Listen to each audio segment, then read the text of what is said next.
Hello students, जैसा कि हमने आप लोगों से कहा था कि बहुत जल्दी सीयूटी 2024 के बारे में इंफॉर्मेशन लेकर आपके सामने प्रस्तुत होंगे।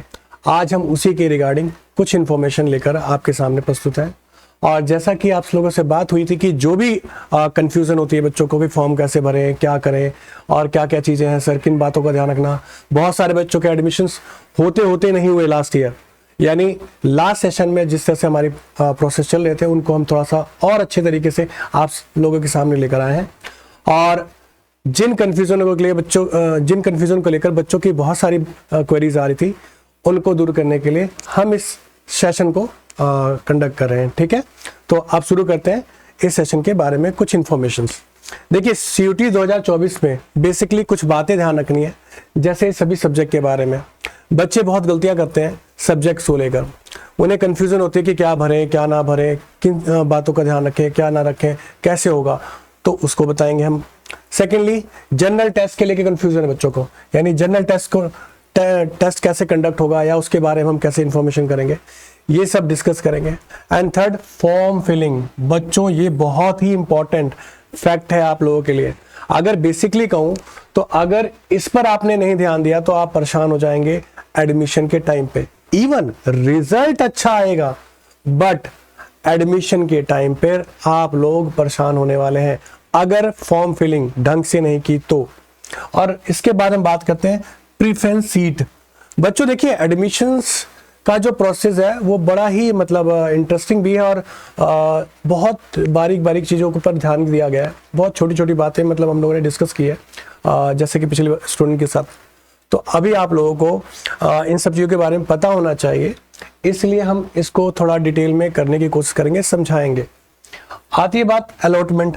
भी अलॉटमेंट आ गई, अलॉटमेंट कैसे आएगी सर, कैसे प्रेफरेंस सीट बनेगी, क्या क्या इंफॉर्मेशन है, री प्रेफरेंस सर कैसे आती है, ये सारी बातें हम डिस्कस करने वाले हैं आज की सेशन में। साथ ही कुछ बातें और भी हैं जैसे कि भाई सेशन सर हम पढ़ाई कैसे करें, क्या तरीका होना चाहिए, क्या पैटर्न होना चाहिए। तो इस वीडियो के लास्ट में मैं उन सभी चीज़ों को एक बार क्लियर करने की कोशिश करूँगा। ठीक है, तो शुरू करते हैं आज के सेशन को। आज का सेशन मेनली सीयूटी 2024 के बारे में है, वो हम देखते हैं और किन बातों का हमें ध्यान रखना है सीयूटी के फॉर्म को भरते समय। ठीक है, सबसे पहले ये नोटिफिकेशन सभी को पता होगी जो कि सीबीएसई ने ऑलरेडी अपनी वेबसाइट पे डाल रखी है, जिसमें आप सभी को पता है कि भाई 26 मार्च तक आपको फॉर्म भरने का टाइम मिला हुआ है, यानी 26 मार्च तक ही आप फॉर्म भर सकते हैं। टाइम आपके पास क्लियर है। तो एक बात और ध्यान रखना है कि आपके पास जो फॉर्म भरने का टाइम है उस टाइम के विद इन आपको भरना तो है ही है, पर ध्यान रखना है कि 2-3 दिन पहले भरने की कोशिश करें। रीजन सर ऐसा क्यों? तो बेसिकली इसलिए क्योंकि लास्ट में ग्लिचेस आने शुरू हो जाते हैं और जब ग्लिचेस होंगे तो फिर आप परेशान होंगे और परेशान होंगे तो फिर दिक्कत आएंगी फॉर्म्स के बारे में अपलोड करते समय, या दिक्कत बहुत सारी चीजें इसके अंदर, तो आपको ध्यान रखना है। सेकेंडली हम बात करते हैं कि जो करेक्शन की विंडो है वो 2 दिन के लिए खुलेगी। आपने कोई फॉर्म भरा या कोई कंडीशन जब मान लीजिए कोई एप्लीकेशन अपलोड किया, कोई इन्फॉर्मेशन वो गलत हो गई या कुछ ऐसी चीज होगी, तो 2 दिन के लिए आपको टाइम मिलेगा, वो आपको ध्यान रखना है और करेक्शन कर लेना है। एग्जाम सिटी ये आपको 30 अप्रैल तक कंफर्म कर दी जाएगी, यानी 30 अप्रैल को वेबसाइट के ऊपर जैसे सीबीएसई यानी एनटी की जो वेबसाइट है उसके ऊपर सारी इन्फॉर्मेशन मिल जाएगी आपको कि कहाँ कहाँ एग्जाम, यानी आपकी सिटी कहाँ है, कहाँ कहाँ किस किस का सेंटर मिला है। ध्यान रखना, सिटी कंफर्म की जाएगी ना कि सेंटर। सेंटर लास्ट के जब 2 या 3 बजे बजते हैं तो उस टाइम पे पता चलता है, तो आप उसका ध्यान रखेंगे। ठीक है, अब सेकेंड बात आती है डाउनलोड एडमिट कार्ड। तो बच्चों 2nd वीक ऑफ मई, ये 2nd वीक ऑफ मई का सेंस यहाँ पर क्या होता है भाई कि आप सभी ने इस बात का ध्यान रखना है कि 2nd वीक ऑफ मई क्यों कहा। मैंने आपसे कहा कि फॉर्म जब आप फॉर्म भरते हैं तो फॉर्म तो ठीक है भर दिया आपने, पर आपने ध्यान इस बात का भी रखना है कि 2 मई है तो कब होगा, तो 2 मई यानी एग्जाम के ठीक 1 या 2 दिन पहले। और सभी के एडमिट कार्ड एक साथ नहीं आएंगे, जिनके एग्जाम पहले होंगे उनके ही एडमिट कार्ड पहले आएंगे, ये ध्यान रखिएगा। यानी एक साथ एडमिट कार्ड नहीं आएंगे, एडमिट कार्ड आते रहेंगे एग्जाम्स की डेट के हिसाब से, यानी जिसका एग्जाम पहले पड़ा है उसके एग्जाम पहले एडमिट कार्ड आ जाएंगे और धीरे धीरे वो एडमिट कार्ड आते रहेंगे। ठीक है, ये ध्यान रखना। पर हाँ, सिटी सबको पता चल जाएगी कि किस सिटी में उसका एग्जाम होने वाला है। ठीक, अब बात आती है कि एग्जाम, तो जैसा कि अभी तक इंफॉर्मेशन हमारे पास ये है कि एग्जाम जो है 15 मई से लेकर 31 मई के तक होगा। सॉरी, हाँ 31 मई तक है। तो इसके बारे में भी बहुत ज्यादा इंफॉर्मेशन आपको देने की जरूरत नहीं है, आप सभी कर सकते हैं, देख सकते हैं।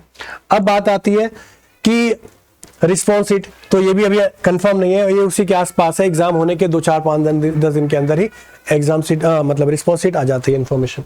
ठीक है, अब अगला आते बात कि बच्चों को ये नहीं पता चल रहा कि भाई सिलेबस कहाँ से है, कहाँ है, किस जगह है, वेबसाइट पर प्रॉपरली इसके बारे में इंफॉर्मेशन नहीं है बच्चों। मगर यहाँ पर ध्यान रखना है आपको, जितनी भी आपको डिटेल चाहिए कि आपके कोर्स सब्जेक्ट में क्या क्या इंफॉर्मेशन है वो इस वेबसाइट पे है।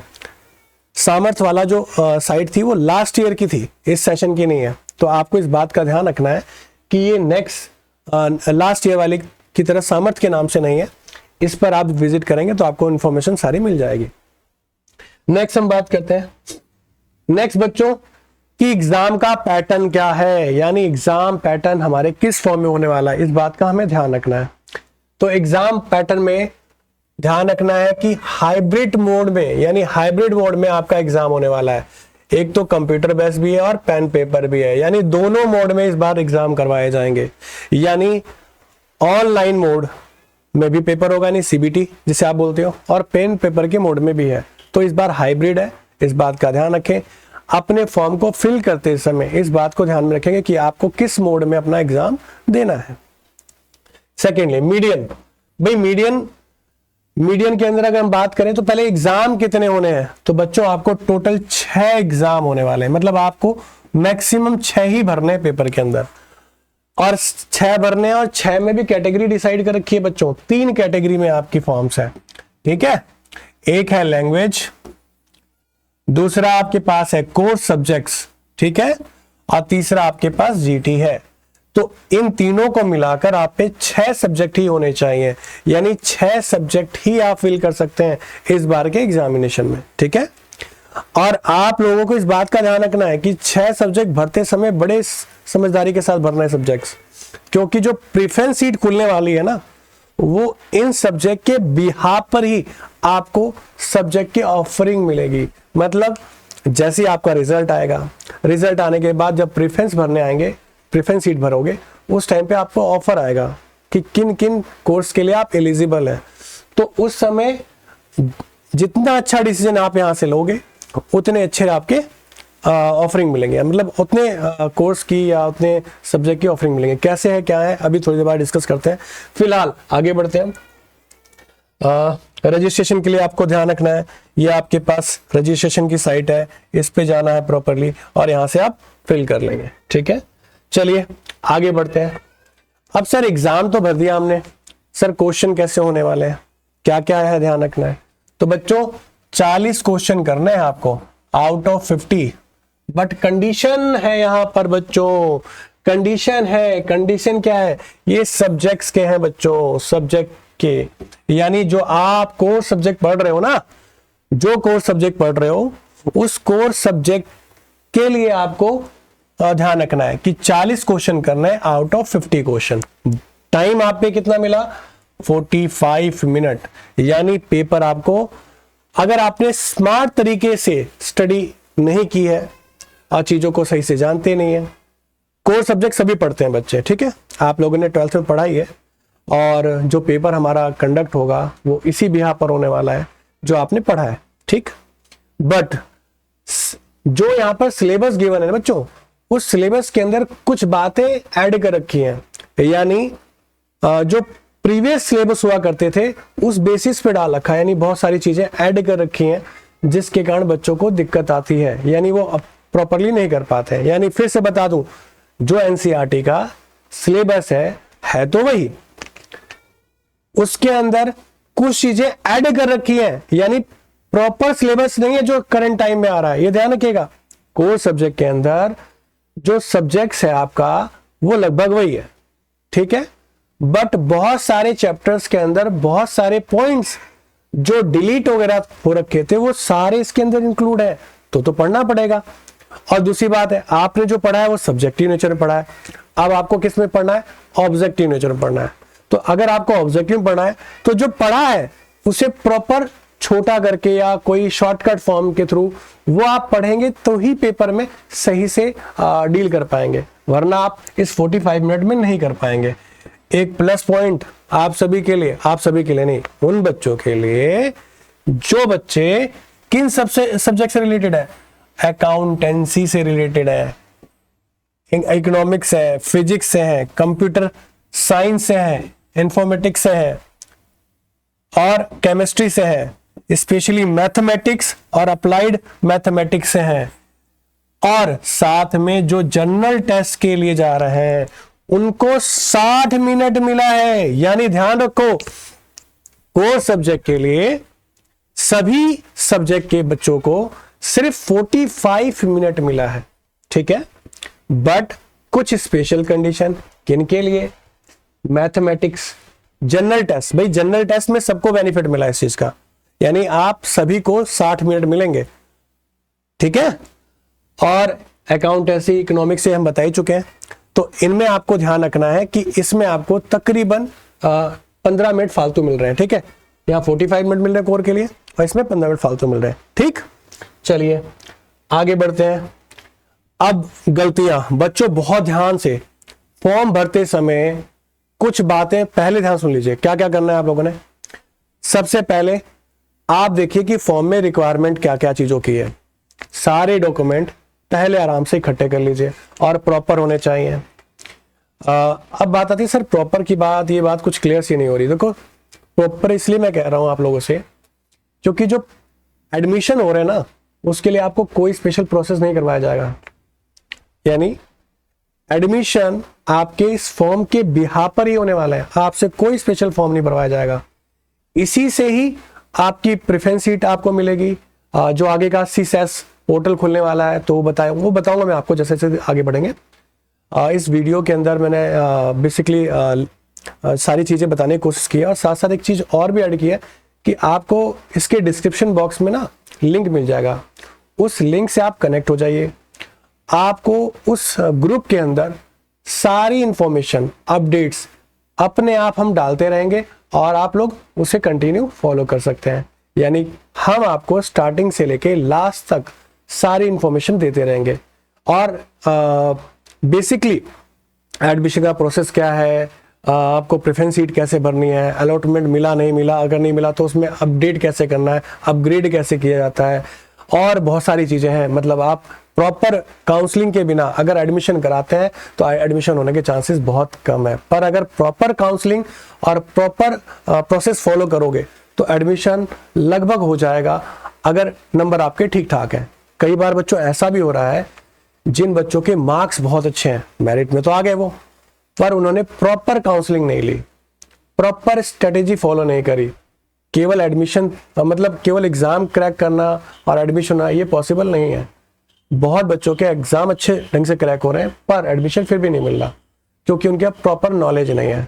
तो हमारी एक कोशिश है कि हम जो भी हमारे ग्रुप से कनेक्ट हो रहे हैं बच्चे, उनको लास्ट यानी एग्ज़ाम तक उनकी प्रॉपर काउंसलिंग की जाए, उनको प्रॉपर इंफॉर्मेशन प्रोवाइड कराई जाए कि चीज़ें कैसे हो रही हैं, क्या हो रही हैं, कैसे भरना है, क्या चीज़ें, वो धीरे धीरे हम ग्रुप के अंदर डालते रहेंगे और बताते रहेंगे। इसलिए रिक्वेस्ट है कि सभी इस डिस्क्रिप्शन बॉक्स में जो लिंक है उससे कनेक्ट होकर ग्रुप में ऐड हो जाए जिसमें हम सारी इन्फॉर्मेशन प्रोवाइड करवा रहे हैं, ठीक है। चाहे वो बैच से रिलेटेड हो कि भाई बैच में हम दिक्कत आ रही है बच्चों को कि हाँ पढ़ाई कैसे करनी है, कैसे हम पढ़ें, कम टाइम है, इतने सब्जेक्ट हैं, कैसे कवर करें, चीज़ें क्या है, कैसे हमें उलझाए, कोर्स कैसे होगा, कोर्स का डिज़ाइन क्या होगा, किस तरह से हम जल्दी पढ़ सकते हैं, किस तरह, सारी चीज़ें, सारी बातों का जवाब ग्रुप के अंदर हम देने जा रहे हैं और देते रहेंगे। आप लोगों ने डिस्क्रिप्शन लिंक में ज्वाइन करना है, लिंक को क्लिक करना है और ज्वाइन हो जाना है ग्रुप के अंदर, ठीक है। चलिए हम आगे बढ़ते हैं। फॉर्म भरते समय बच्चों अगर एडमिशन हो जाता है तो एडमिशन पे जो डिटेल आप भरोगे ना वही प्रॉपर आपका आईडी कार्ड, वही फोटो। तो फोटो आप क्या करेंगे, बेसिकली ध्यान रखना नई फोटो खिंचवाएंगे और न्यू ड्रेस में सिंपल सा बढ़िया से जाके फोटो खिंचवाना है। क्यों, मान लो आपने उठाई, कोई भी फोटो उठाई और लगा दी वहां पर, कमाल की बात है, आपका जो एडमिशन के टाइम पे जो फोटो लगेगा ना, फोटो इवन वो वही होगा। कई बच्चे क्या करते हैं, स्कूल वाली फोटो है उसे उठाया, स्कैन किया और लगा दिया, पता चला कि कॉलेज के आई कार्ड में भी क्या है, वही फोटो आ गई। भाई अगर वही फोटो आ गई तो थोड़ा सा खराब लगता है कि यार ठीक ठाक नहीं है, तो प्रॉपर एक नई फोटो खिंचवाइए बढ़िया सी, ठीक है, और उसे स्कैन करके अपलोड करेंगे। तो ये बताने वाली चीज नहीं है, आप लोग अच्छे बच्चे हैं और ये सब समझते भी हैं। और बेसिकली रिसेंट फोटोग्राफ इसीलिए मांगा गया है, ठीक है, मास्क नहीं होना चाहिए, ये सभी को पता है, ठीक है। अब यहां ध्यान रखना है, ये साइज वाला बच्चों, ये साइज आपको ध्यान रखनी है कि साइज आप क्या करेंगे, 10 KB से लेकर 200 KB तक है, ये आप इसे देख लेंगे और विजुअल होनी चाहिए। फिर से मैं कह रहा हूं, फॉर्म भरने से पहले सारे डॉक्यूमेंट कलेक्ट करिए, उन्हें प्रॉपर रखने के बाद उसके बाद फॉर्म भरिए। फॉर्म भरने में कोई हड़बड़ी नहीं। हर फॉर्म को भरते समय एक और बात ध्यान रखनी है कि जो लेटर्स होते हैं ना, वो भी कैपिटल लेटर में ही लिखेगा, नहीं तो अगर स्मॉल लिखते हैं कि कैपिटल लिखा फिर आपने नाम लिखा, तो फिर उसी फॉर्म में आपके सारे प्रोसेस कंटिन्यू चलेंगे, मतलब आगे का मार्कशीट वगैरह सब कुछ। एक और चीज, कई बच्चों को ना, मतलब जो हमारे पिछले एक्सपीरियंस है, यानी पिछले जो एडमिशन हुए बच्चों के, उन बच्चों ने कई चीजें हमें कन्वे करी है। कन्वे ये किए कि बच्चे ना एड्रेस प्रूफ में गलतियां कर जाते हैं। आप अगर एड्रेस प्रूफ में गलती कर जाते हो, आप भरते कुछ और लिखते कुछ और हो, जैसे आधार कार्ड पे जो एड्रेस है ना, तो आप वही एड्रेस वहां भरने वाले हैं, क्योंकि कई बार इस एड्रेस प्रूफ के कारण आपका एडमिशन होल्ड कर दिया गया है, और जो बच्चे आपसे पीछे थे उन्हें एडमिशन मिल गया और फिर आप होल्ड में ही रह गए, आपने प्रूफ तैयार नहीं किया और एंड में जाकर एडमिशन कैंसिल हो गया। तो ऐसा भी हुआ है, तो इस बात का ध्यान रखना, आपके पास जो जो डॉक्यूमेंट हो, जिस जिस नाम से, जिस तरीके से हो, उसे उसी तरीके से वहां फिल करना है। हर छोटी छोटी बातें, फॉर्म भरने में कोई हड़बड़ी नहीं, हर छोटी छोटी बातों का आपको ध्यान रखना है। फॉर्म में कैपिटल लेटर यूज करेंगे, क्योंकि आपकी आईडी जब बनेगी ना एडमिशन के बाद, वो भी कैपिटल लेटर में ही लिखी आएगी, नहीं तो फिर वो स्मॉल लेटर में आती है, फिर लिखा नहीं आता प्रॉपर। क्योंकि जैसा फॉर्म भरोगे वैसे ही प्रोसेस होगा, दोबारा कोई फॉर्म नहीं भरवाया जाएगा एडमिशन के टाइम पे, ये ध्यान रखिएगा। ये आपका मतलब एक तरह से कह सकते हो, इसी से सारी चीजें होने वाली है, ठीक। चलिए अब बात आती है कि भाई ये सर्टिफिकेट आपको अपलोड भी करना है, और फॉर्म भरने से पहले ही ये चीजें रख लीजिएगा, इन्हें अपलोड करना है साथ साथ, ठीक है। और क्या है, साइन वगैरह है, साइन भी सही से करिएगा, क्योंकि आपकी आईडी बनेगी एडमिशन के बाद, तो भी वही चीज अपडेट होनी है जो यहां पर होगी, ओके। चलिए आगे बढ़ते हैं।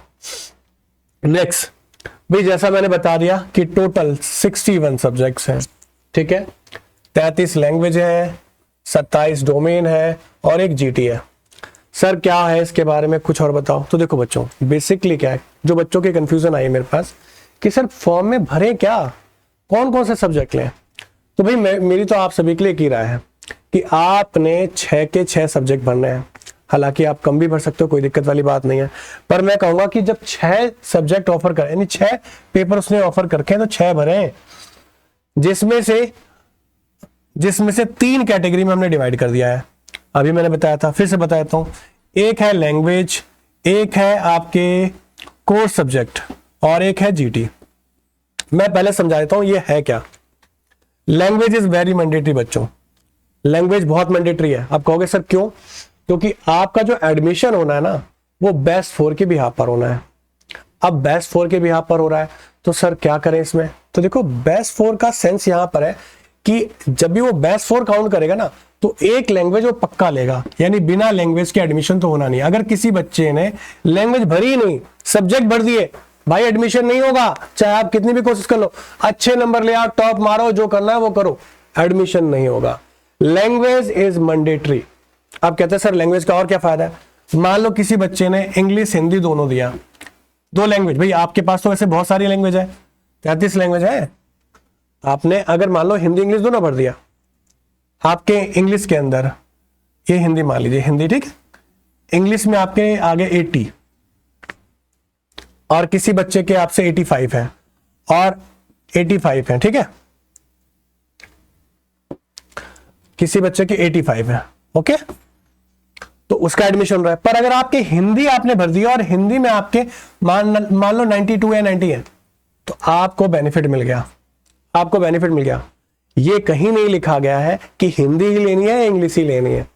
तो अगर कोई भी लैंग्वेज, कोई भी एक लैंग्वेज अगर ज्यादा नंबर वाली है तो आप उससे बेनिफिट उठा सकते हैं। तो आप 2 लैंग्वेज भर सकते हैं, बाकी लैंग्वेज जो भी अलग अलग एरिया के लोग हैं वो भर सकते हैं, उसमें कोई दिक्कत नहीं। अब नेक्स्ट बात आती है, सर ये जीटी की बात करते हैं और सीएस की बात करते हैं। सीएस मतलब कोर सब्जेक्ट। भाई मेरी जो आप लोगों के लिए राय है कि जो आपने ना 12th क्लास में पढ़ा था उन्हीं को कोर सब्जेक्ट बनाओ, ऐसा नहीं है। फिर से बता देता हूं, इट इज नॉट मैंडेटरी कि जो आपने सब्जेक्ट पढ़े थे, जो सब्जेक्ट पढ़े थे उसी से एग्जाम दे सकते हो, आप और भी सब्जेक्ट ऐड कर सकते हो, कोई दिक्कत नहीं है। पर मेरी राय आप लोगों के लिए ये है कि आप कोर सब्जेक्ट, क्योंकि एडमिशन दिलाने में मेन रोल ना कोर सब्जेक्ट का होने वाला है, इस कोर सब्जेक्ट का होने वाला है, ध्यान रखिएगा। कैसे? तो कोर सब्जेक्ट के लिए बेसिकली अगर मैं बताऊं तो इन्हीं में मतलब आके मार्क्स बनने अच्छे। और अगर वो पढ़ा हुआ है, क्योंकि obvious सी बात है आप सीबीएसई के एग्जाम दे रहे हैं, 2024 में एग्जाम लगभग आपके हो गए हैं, लगभग हो गए, एक आध एग्जाम रह गया हुआ तो होने वाला है आपके। तो एग्जाम होने के बाद आप लगभग सारी चीज आपने पढ़ रखी है, पर अब उसे स्मार्ट तरीके से, एक प्रॉपर मैनर में, एक सही तरीके से डिजाइन करके अगर हम पढ़ते हैं तो हमें उसका बेनिफिट डायरेक्टली मिलता है। अब मिलता कैसे है? मिलता कैसे? मान लीजिए आपने टॉपिक पढ़ रखा है, आपको सीखना क्या है, जो डिलीटेड पार्ट थे, जो एक्स्ट्रा पार्ट है, वो तो टीचर जैसे हमारा ग्रुप है या जो भी टीम है वो पढ़ाएगी, साथ में वो स्मार्ट तरीका सिखाएगी आपको कि किस तरीके से कम टाइम में क्वेश्चन को कैसे क्रैक करना है, क्योंकि टाइम लिमिटेड है। फिर से बता रहा हूं, 45 मिनट मिल रहे हैं आपको। कितने मिल रहे हैं? 45 मिनट। कुछ एक्सेप्शंस हैं जैसे मैथ, अकाउंटेंसी और बाकी सब्जेक्ट के लिए बेनिफिट्स मिले तो वो अलग बात है। मगर कोई कैलकुलेशन तो वहां ज्यादा है ना, वहां तो काम तो करना पड़ेगा उन्हें, है ना। चलिए अब आगे बढ़ते हैं। कोर सब्जेक्ट की और स्पेशलिटी क्या है? मैंने कहा बेस्ट फॉर दिल्ली यूनिवर्सिटी। देखो एडमिशन होना है, एडमिशन में कोर सब्जेक्ट की बात बता दी मैंने कि ये चीजें हैं। दिल्ली यूनिवर्सिटी के अंदर कुछ सब्जेक्ट में कुछ कंडीशंस है। जैसे मान लीजिए कोई इकोनॉमिक्स लेता है तो दिल्ली यूनिवर्सिटी कहती है जी लैंग्वेज तो क्या है, वो तो सभी के लिए। ध्यान रखना, language is mandatory for all university, सभी यूनिवर्सिटी को लैंग्वेज चाहिए। बात आती है सेकंड, कोर सब्जेक्ट की कंडीशन ड्यूक, स्पेशली मैं ड्यूक के लिए बता रहा हूं। जैसे इकोनॉमिक्स है तो इकोनॉमिक्स में उन्होंने मैथ, इकोनॉमिक्स के साथ मैथ को भी कंपलसरी बता रखा है। पर अदर यूनिवर्सिटी बिना मैथ के भी इकोनॉमिक्स अगर आप पे है तो इकोनॉमिक्स आपको दे रही है, ठीक है। उनका नाम नहीं, स्पेशली जो भी यूनिवर्सिटी अलग वाली कर रही है, कोई दिक्कत नहीं है। अब बात आती है कि तो कुछ कंडीशंस है इंपोज कर रखी है, वो दिल्ली यूनिवर्सिटी के ऊपर है, वो सभी पे नहीं है। पर हाँ बेस्ट फोर में कोई भी 3 सब्जेक्ट जिसमें आपने एडमिशन लेना वो तो आपका रहेगा, और बाकी 2-3 सब्जेक्ट जो भी आप कवर करेंगे, कोई दिक्कत नहीं है। अब बात है सर जीटी का क्या रोल है, जीटी क्यों पढ़े? तो मेरे प्यारे बच्चों, बहुत सारे बच्चे इवन ट्राई ही नहीं कर रहे हैं जीटी को, और कई बच्चे इसी में डूबे पड़े हैं। तो बच्चों एकदम नहीं ध्यान देना इस पर, मतलब एकदम फुल फोकस इसी पे नहीं करना, आपको फुल फोकस करना है कोर पे। जीटी कर लेते हो थोड़ा मतलब चीजों को ढंग से करते हो, चीजें सीख जाते हो, तो फायदा क्या होता है? कई बार मान लीजिए 2 बच्चों की रैंकिंग सेम आ गई, तो जीटी जिसके पास होगी और जीटी में जिसका परफॉर्मेंस अच्छा होगा उसको प्रेफरेंस मिल जाएगी। यानी कहने का मतलब है प्रेफरेंस सीट के अंदर जिस बच्चे के पास जीटी में भी अच्छा होगा, मतलब 2 बच्चों के एक सेम रैंक आ गए, यानी सेम नंबर आ गए, सारी बात हो गई। पर अगर उस बेस में अटक गई कहानी तो जीटी आपको बचा जाएगी। तो जीटी इसलिए आपने करनी है, जीटी भी पढ़नी है पर फुल फ्लेज जीटी ही पढ़नी है, ऐसा नहीं होना चाहिए। ओके चलिए लैंग्वेज के बारे में, ये बहुत सारी लैंग्वेजेस में तो कुछ मतलब ही नहीं है हमारा, हमें आगे इसके बारे में बात करना है, ठीक है। तो बता दिया जैसे कि भाई एग्जामिनेशन हाइब्रिड मोड में है, पेन पेपर है, इसके लिए कुछ नहीं है, सीबीटी सारी चीज बता रखी है इसके अंदर, कुछ स्पेशल नहीं है, ठीक है। और आपको क्या ध्यान रखना है बच्चों, बता दिया है कि 40 क्वेश्चन करने हैं आउट ऑफ 50, ठीक है। टाइम मिलेगा 45 मिनट। स्पेशल कुछ कंडीशन में मैथमेटिक्स, ये सारे सब्जेक्ट ऑलरेडी डिस्कस चुके हैं, इनमें आपको टाइम मिलेगा 60 मिनट, यानी पूरा 1 आवर, ठीक है। ये आपके लिए स्पेशली है। और आपके पास शिफ्ट है भाई। हाँ, यहां पर एक और बात ध्यान रखना, ये 2 आवर्स का सेशन बनेगा भाई, ड्यूरेशन, ठीक है। जो भी शिफ्ट बनेगी 2 आवर्स के उसमें स्लॉटर बनेगी, तो वो एक ही दिन कई एग्जाम, ध्यान रखना एक बार और, कई बार हो रहा है कि एक ही दिन में 2-3 एग्जाम एक साथ कंडक्ट करवा रहे हैं, तो वो सीबीएसई पे डिपेंड करता है, यानी एनटीए के थ्रू जो भी डेट शीट आएंगी उसी हिसाब से आपका होगा। ध्यान रखिएगा आपकी जो एग्जाम सिटी है वो तो आ जाएगी बहुत जल्दी ही, ठीक है, अप्रैल के एंड में, बट एग्जाम के 2 से 3 दिन 4 दिन पहले ही आपका सेंटर अलॉट होगा, उससे पहले नहीं, तो परेशान नहीं होना है आप लोगों ने। चलिए आगे बढ़ते हैं हम लोग। हाँ जी, लैंग्वेज का बता चुका हूं, आपके मेन कोर्स सब्जेक्ट कितने हैं, 27, 33 लैंग्वेज है, इसमें से हमें सिर्फ 2 बातों का ध्यान रखना है, एक हिंदी और एक इंग्लिश। ये जनरल हिंदी इंग्लिश है, सिलेबस इसके बारे में मैंने इन्फॉर्मेशन दे दी है कि किस तरह से क्या क्या है, वैसे भी ग्रुप में आप कनेक्ट होने वाले हैं तो उसमें सारी इन्फॉर्मेशन हम प्रोवाइड करते रहेंगे। चलिए आगे बढ़ते हैं। हाँ, 40 क्वेश्चन करने 50 में से, ठीक है, ऑल ओवर। हाँ, एक और चीज ध्यान रखनी है आपको, 50 आउट ऑफ 60 ये जीटी के लिए है, सभी पेपर में कंफ्यूजन नहीं होनी चाहिए, फिर से बता देता हूं, जीटी के अंदर 50 क्वेश्चन करने आपको 60 में से, बाकी में कितने करने वो मैं ऑलरेडी बता चुका हूं। कोर्स सब्जेक्ट में आपने 50 में से 50 क्वेश्चन होंगे टोटल, उनमें से 40 अटेम्प्ट करने हैं, पर जीटी के लिए 50 और 60 है, यानी आपको 50 क्वेश्चन करने हैं, आपको 60 क्वेश्चन मिलेंगे, यानी 10 क्वेश्चन का आपको वेटेज है कि 10 क्वेश्चन छोड़ने के मौके मिलेंगे, तो आप देख लीजिएगा उसके अंदर, ठीक। तो आगे बढ़ते हैं नेक्स्ट। मैं बार बार कह रहा हूं कि यहां ध्यान रखना है, जीटी जो है वो एक मेन रोल प्ले करता है। जब आपकी रैंकिंग सेम हो गई, अगर जीटी में किसी के मार्क्स ज्यादा हो गए तो उसे प्रेफरेंस पहले मिल जाएगी एडमिशन की। तो जीटी को भी छोड़ना नहीं है, पढ़ना है, पर उसी में डूबना है ये नहीं होगा। आपको कोर्स सब्जेक्ट से अपने रैंकिंग बनानी है, मेनली काम वही करना है, साथ में थोड़ा थोड़ा करके इसको स्टडी करेंगे, कैसे पढ़ना है, क्या तरीका है, क्या शॉर्टकट्स होंगे, क्या सारी चीज हम इस ग्रुप के अंदर, जब आप कनेक्ट होंगे ना, तो सारी इंफॉर्मेशन हम इस ग्रुप के अंदर प्रोवाइड करते रहेंगे, आपने बस उसे फॉलो करते रहना है, ठीक है। चलिए आगे बढ़ते हैं। एग्जामिनेशन के बारे में सारी बात हो चुकी है, 3 शिफ्ट में एग्जाम होने वाला है, 2-2 घंटों का स्लॉट बनेगा, ठीक है। चलिए नेक्स्ट, अब हम बात करते हैं, एक बार छोटा सा ओवरव्यू ले रहा हूं कि हमें किन बातों का स्पेशल ध्यान रखना है। ऑल सब्जेक्ट, भाई आपके जितने भी सब्जेक्ट हैं सारे भरिए, कोई छोड़ने की जरूरत नहीं है। नंबर अच्छे आए खराब आए उससे कोई फर्क नहीं पड़ता, पर कई एग्जाम आपको बेनिफिट दे जाएंगे। जैसे कई बार फिजिकल एजुकेशन, आपकी मेरिट में चौथा पेपर फिजिकल एजुकेशन को ले लो, जो आपको बेनिफिट कर जाएगा। तो आपके पास मेनली क्या है, इंग्लिश मैंने बोल दिया, जैसे इंग्लिश है, हिंदी है, आपको ध्यान रखना कि आप एक लैंग्वेज लेते हैं, 2 लैंग्वेज लेते हैं, कोई भी ले लो, आपकी मर्जी है, मगर कम से कम एक लैंग्वेज तो लोगे ही लोगे। Language is mandatory for the all university, सारी यूनिवर्सिटी में लैंग्वेज पहली नीड है। अगर आपने सब भर दिया, लैंग्वेज नहीं भरी, भूल जाइए आपका एडमिशन होने वाला है, एडमिशन नहीं होगा, चाहे आप कितने अच्छे मार्क्स ले आए। Language is mandatory. और अगर आप एक में श्योर है कि हाँ मुझे इंग्लिश में ही भरना है, या इंग्लिश मेरे लिए बढ़िया है, मैं हिंदी नहीं कर रहा, तो मत भरिए हिंदी, भाई इंग्लिश भर दीजिए। पर आपको लगता है नहीं मैं हिंदी में और बेटर कर सकता हूं, क्या पता चांसेस है, तो आप भरिए उसको। दोनों में से जिसके मार्क्स ज्यादा होंगे, फिर से बता रहा हूं, आप बाइलिंगुअल जा रहे हो कोई दिक्कत नहीं है, अगर उसमें से जो ज्यादा होगा उसे आप बेस्ट 4 में काउंट करना, कोई दिक्कत नहीं, मगर लैंग्वेज एक काउंट होगी, ये मैंडेटरी है। दूसरा आता है कोर सब्जेक्ट, मैंने बोला बेस्ट 4 आपको ध्यान रखना है। बेस्ट 4 का मतलब है कि आपके एक तो लैंग्वेज हो गई, ठीक है, 3 और सब्जेक्ट चाहिए। आपने अगर इकोनॉमिक्स लिया या फिर मैथ्स ऑनर्स लिया तो मैथ्स तो होना चाहिए, आगे 2 सब्जेक्ट कोई से भी आप रख लीजिए, कोई दिक्कत नहीं है, ठीक है। चलिए कोई भी 2 सब्जेक्ट आप प्रेफर कर सकते हैं, कोई समस्या नहीं है, बट ध्यान रखना है कि सारे सब्जेक्ट जो आपके पढ़े हुए हैं उन्हीं को कोर्स सब्जेक्ट बनाइए, तो उसमें आप अच्छे नंबर स्कोर कर सकते हैं। चले बढ़े आगे। एंड जीटी की कंडीशन मैंने बता दिया आपको, भाई कोर्स सब्जेक्ट के बारे में बता दिया, जीटी के बारे में बता दिया। जीटी का बेनिफिट तब होने वाला है, जीटी ऐड करने से फायदा क्या पता है, ऑफर्स बढ़ जाएंगे।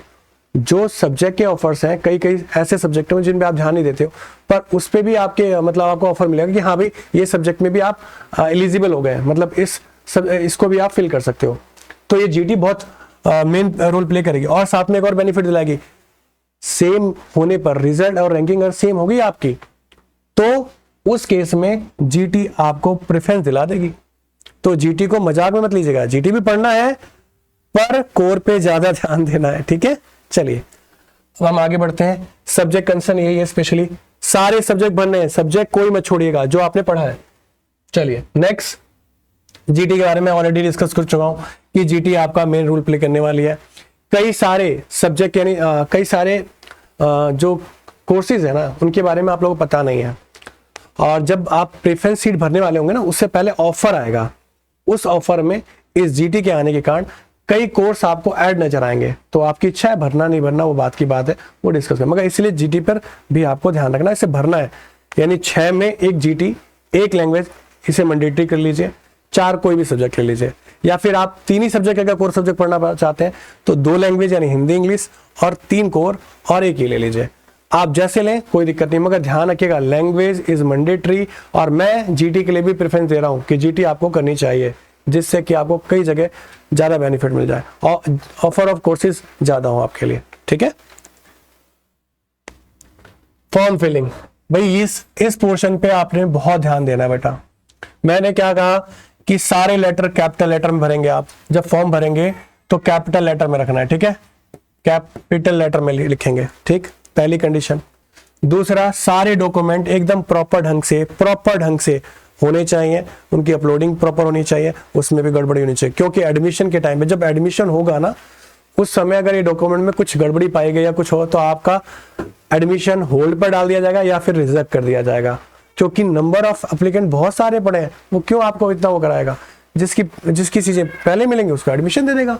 तो इसीलिए फॉर्म को भरते समय ऐसी गलती नहीं करेंगे, आप डॉक्यूमेंट को ढंग से भरें, मतलब रखें अपने पास, प्रॉपरली उसे अपलोड करें, अपने नेम की स्पेलिंग, फादर नेम, ये सारी चीजें उसमें बताई गई हैं, तो उनमें गलतियां ना करना, ठीक है, चीजें ठीक करके चलना भाई, ठीक है, ये आपको ध्यान रखना है।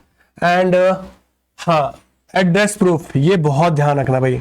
एड्रेस प्रूफ के अंदर आपको बहुत सतर्कता बरतनी है, क्योंकि एड्रेस प्रूफ की कंडीशंस बहुत बच्चों की हुई है। मुझे जो पिछले रेफरेंसेस मिले हैं बच्चों से या इंफॉर्मेशन मिली है कि बहुत सारे बच्चों का एडमिशन रिजेक्ट करने की वजह, और बहुतों को होल्ड रखा बाद में रिजेक्ट कर दिया, क्योंकि सीट जो थी वो फिल होगी उस टाइम तक, करने की वजह एड्रेस प्रूफ था बच्चों।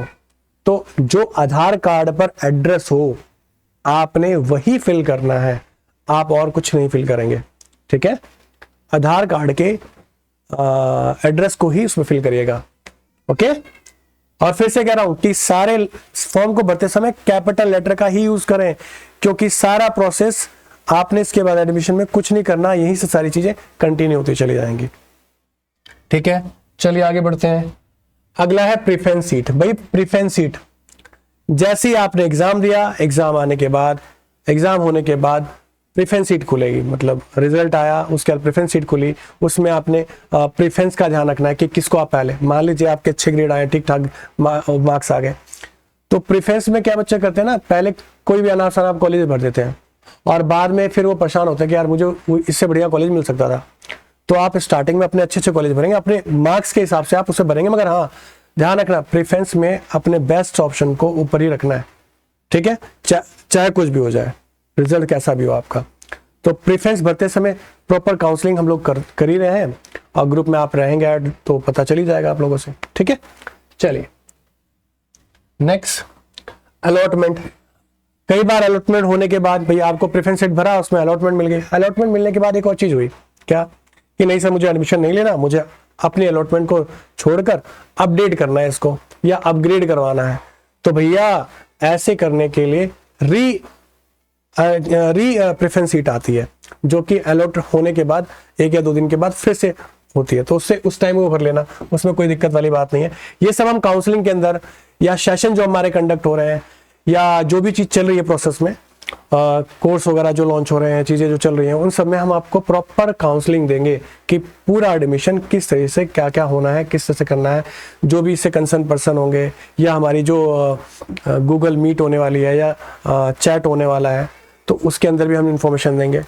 तो बस आपने करना क्या है, आपको अगर सारी इंफॉर्मेशन प्रॉपर चाहिए तो डिस्क्रिप्शन बॉक्स में एक लिंक जनरेट करी है, उसको क्लिक करके आप ग्रुप में ज्वाइन कर लीजिए और वहां आपको सारी इंफॉर्मेशन प्रॉपर ढंग से मिलती रहेंगी, ठीक है।